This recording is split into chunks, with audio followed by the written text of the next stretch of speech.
الحمد لله رب العالمين، والصلاة والسلام على سيد الأنبياء والمرسلين محمد بن عبد الله الأمين وعلى آله وأصحابه أجمعين. أما بعد، فأعوذ بالله من الشيطان الرجيم. بسم الله الرحمن الرحيم. إن الله لا يغير ما بقوم حتى يغيروا ما بأنفسهم. صدق اللہ العظیم. قابل صد تکریم حضرت صدر محترم، معزز و مکرم حضرات حکم اور چشم علم و عمل سے سیراب ہونے والے میرے ہم مشرب ساتھیوں، اسلام تا قیامت باقی رہنے والا ایک سچا مذہب ہے. قرآن کریم نے ان الدین عند اللہ الاسلام سے اس کی صداقت اور انا نحن نزلنا الذکر وانا لہ لحافظون سے اس کی حفاظت کا اعلان کیا ہے. اس کی خوبیوں، رواداری اور مساوات سے متاثر ہو کر پریشان حال انسانیت نے ہر دور میں اس کی آغوش میں پناہ لی ہے اور اسے اپنی نجات و سکون کا ذریعہ سمجھا ہے. مگر دور حاضر میں بدقسمتی سے انسانیت کی فلاح و کامیابی والے اس سچے مذہب کو بدنام اور اس کے پیروکاروں کو ان کے سچے مذہب سے برگشتہ کرنے اور انہیں ان کی ابدی وراثت فلاح سے محروم کرنے کے لیے تمام تر آلات و اسباب استعمال کیے جا رہے ہیں اور طرح طرح کے شکوک و شبہات پیش کر کے ان کے ایمان کو متزلزل کرنے یا صفحہ ہستی سے انہیں نیست و نابود کرنے کی دنیا بھر میں کوششیں ہو رہی ہے. اہل اقتدار اپنے پورے لاؤ لشکر، ذرائع ابلاغ اور اپنی پوری قوت و شوکت کے ساتھ میدان میں آ چکے ہیں. دنیا کا ماحول اس قدر زہریلا بنایا جا رہا ہے کہ شریف النفس اسے سہار نہیں سکتا، انصاف پسند اس کی تاب نہیں لا سکتا، حق گو کڑوا گھونٹ پینے اور خاموش رہنے پر مجبور ہے. ہر طرف مسلمانوں کی تباہی و بربادی کے گیت گائے جا رہے ہیں، ہر سمت مسلمانوں کے حقوق پر ڈاکہ ڈالا جا رہا ہے، ہر طرف لوٹ مار، رہزنی، خوریزی، کہیں نئی نویلی سہاگنوں کے سہاگ کو اجاڑا جا رہا ہے، کہیں بچے یتیم کیے جا رہے ہیں، کہیں معصوم کنیاؤں اور باعصمت لڑکیوں کے سروں سے دوپٹہ اتارا جا رہا ہے، کہیں معصوم بچوں کے حلقوم پر چھریاں چلائی جا رہی ہے. غرض یہ کہ کسی ملک کا کوئی گوشہ ایسا نہیں جہاں مسلمانوں کی عزت و حرمت محفوظ ہو. اے امت مسلمہ کے غیور نوجوانوں، بحر کی آوارہ موجیں تمہیں پاش پاش کر رہی ہے، ظلمت و پستی تمہارا مقدر بن چکی ہے، ظلم و استبداد کی چکی میں تمہیں بے دریغ پیسا جا رہا ہے، تمہارے حقوق پر ڈاکہ ڈالا جا رہا ہے، تمہارے ملی قوانین کو برباد کیا جا رہا ہے. آخر یہ سب کچھ کیوں ہو رہا ہے؟ آخر مسلمان ذلت و رسوائی کی نالیوں میں رینگنے پر مجبور کیوں؟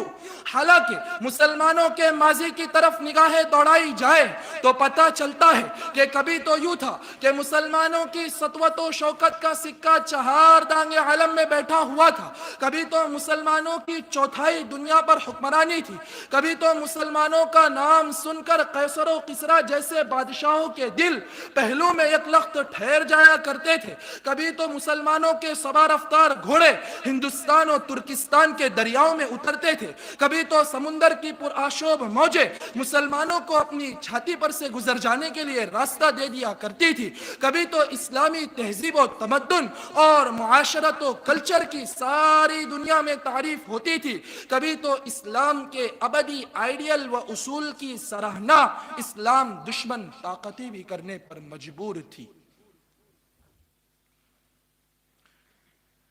لیکن ان تمام کامیابیوں اور کامرانیوں کے باوجود تاریخ اس بات کی گواہ ہے، واقعات زبان حال سے چیخ چیخ کر کہہ رہے ہیں کہ جب تک مسلمان اللہ و رسول کی اطاعت و فرما برداری اور خدائی قانون و دستور کے موافق چلتا رہا، اس نے جدھر بھی رخ کیا بڑے بڑے ممالک مسخر کر لیے، دنیا کی سپر پاور طاقتیں اس کے سامنے ہیچ سمجھی جاتی تھی۔ قیصر و کسریٰ کا ڈنکا چہار دانگ عالم میں گونجنے کے باوجود مسلمانوں کا نام سن کر لرزہ اٹھتے اور ان کے پاؤں ڈگمگانے لگتے، لیکن جب سے مسلمانوں نے اللہ و رسول کی اطاعت و فرما برداری اور صراط مستقیم پر گامزن رہنے کے بجائے عیش پرستی، خواہشات نفسانی، شراب نوشی، جوا بازی، فحش و بدکاری، ناچ گانوں کی محفلوں میں شرکت، بچے بوڑھے جوان مرد عورتیں سب اس انٹرنیٹ کی وبا میں ملوث اور موبائل و انٹرنیٹ کے غلط استعمال کے خوگر بنے اور اپنے حقیقی خالق و مالک کے احکام اور سنت رسول اللہ کو پسے پشت ڈال دیا، اسی وقت سے وہ قہر مذلت میں بے وقات ہو کر جا گرے اور علم و عمل سے بیزار ہو کر ہر طرف سے آلام و مصائب اور حوادثات کے بھور میں پھنس گئے۔ چنانچہ شاعر کہتا ہے، اے لا الہ کے وارث باقی نہیں ہے تجھ میں، اے لا الہ کے وارث باقی نہیں ہے تجھ میں، گفتار دل برانہ کردار قاہرانہ، تیری نگاہ سے دل سینوں میں کانپتے تھے، ارے تیری نگاہ سے دل سینوں میں کانپتے تھے، کھویا گیا ہے تیرا جذبہ قلندرانہ۔ جانثاران ملک و ملت، دنیا آج جن افسوسناک حالات سے گزر رہی ہے وہ کسی سے ڈھکی چھپی نہیں ہے۔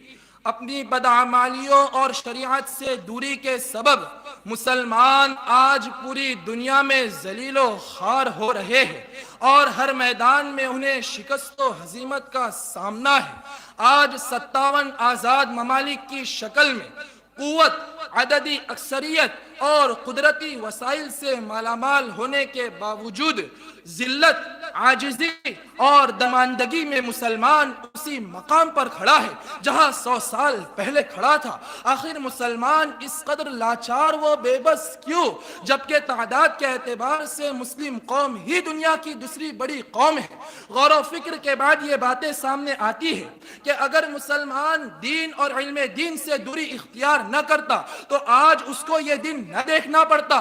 اگر مسلمان آپسی اختلافات اور گروہ بندی سے ہمکنار ہو جاتا تو آج اس کو یہ رونا نہ رونا پڑتا۔ لیکن افسوس صد افسوس، آج پوری دنیا کا جائزہ لیجئے تو کوئی بھی آپ کو باہم متحد و متفق نظر نہیں آئے گا۔ ایک ملک دوسرے ملک کے در پہ آزار تو ہے ہی، لیکن گھریلو زندگی میں بھی اتحاد نام کی کوئی چیز نہیں۔ اگر مسلمانوں کے اندر احساس عمل کی چنگاری پیدا ہو جاتی تو آج وہ پوری دنیا میں ذلیل و خوار نہ ہوتا، اس لیے کہ جس قوم کا احساس مر جاتا ہے دنیا اسے اپنے قدموں تلے رون دیتی ہے۔ آج مسلمان سائنس و ٹیکنالوجی کے میدان میں بھی پیچھے ہٹتا جا رہا ہے، جس کی وجہ سے پوری مسلم دنیا میں سوائے چند کے نہ تو کوئی ماہر سائنٹسٹ اور نہ ہی علمی دانش گائے ہیں۔ آج تنہا جاپان میں جتنی یونیورسٹیاں ہیں پوری مسلم دنیا میں اتنی نہیں۔ کیا مسلمانوں کی علم و عمل سے دوری نہیں؟ آج مسلمانوں نے صنعت و حرفت کے میدان میں بھی اپنے آپ کو پسے پشت ڈال دیا ہے۔ آج جتنے بھی ممالک اپنی ترقی پر نازا اور معاشیات پر خوش ہے، اس کی بنیادی وجہ یہی ہے کہ انہوں نے صنعت و حرفت کے میدان میں اپنے آپ کو پیش رکھا ہے، مگر مسلم ممالک اس میدان میں بھی بہت پیچھے ہے۔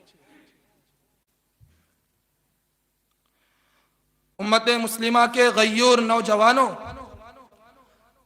اگر مسلمان احکام شریعت کے پابند ہو جائے، منہیات و منکرات سے اجتناب کرے اور مرضیات الہی پر عمل پیرا ہو جائے تو آج بھی وہ پوری دنیا میں ترقی کر سکتے ہیں اور دنیا کی بڑی سے بڑی طاقتیں ان کو ختم نہیں کر سکتی. ہاں زیادہ سے زیادہ کچھ نقصان پہنچا سکتی ہے، ایذا و تکلیف دے سکتی ہے، زندگی کے کچھ فوائد سے محروم کر سکتی ہے، لیکن ان کو بالکل مٹا نہیں سکتی. ماضی کی یاد تازہ کیجئے، 1450 سالہ تاریخ میں برابر ان باتوں کا ظہور ہوتا رہا ہے. بعض دفعہ دشمنان اسلام امت مسلمہ پر ایسے غالب آئے کہ یہ خطرہ محسوس ہونے لگا کہ اب مسلمان اس ذلت و مسکنت سے نہ نکل پائیں گے. ایسی حالت میں رحمت الہی جوش میں آئی اور مسلمان اس ذلت و مسکنت سے سرخرو ہو کر نکلے. بلکہ یوں کہا جائے تو بیجا نہ ہوگا کہ پاسباں مل گئے کعبے کو صنم خانے سے.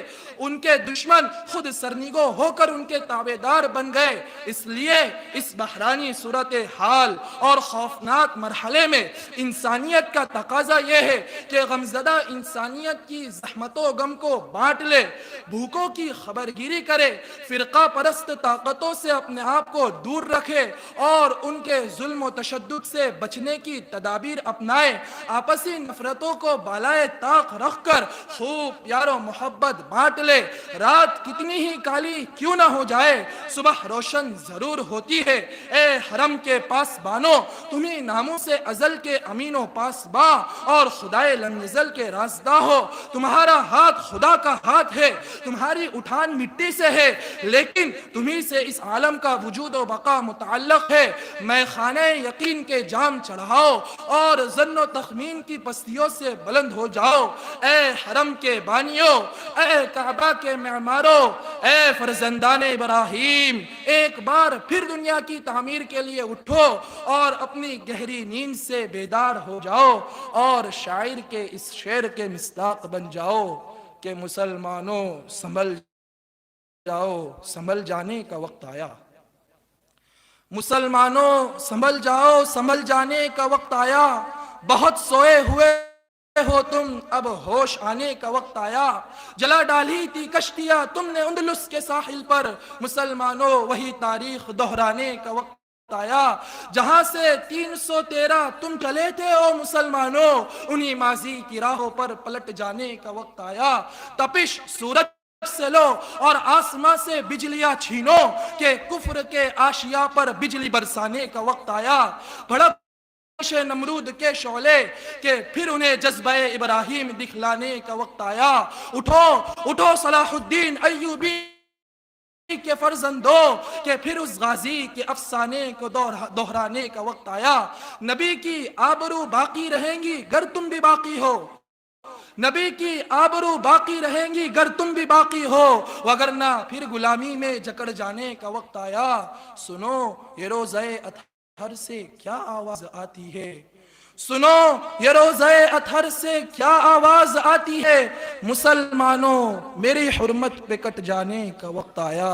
وآخر دعوانا ان الحمدللہ رب العالمین.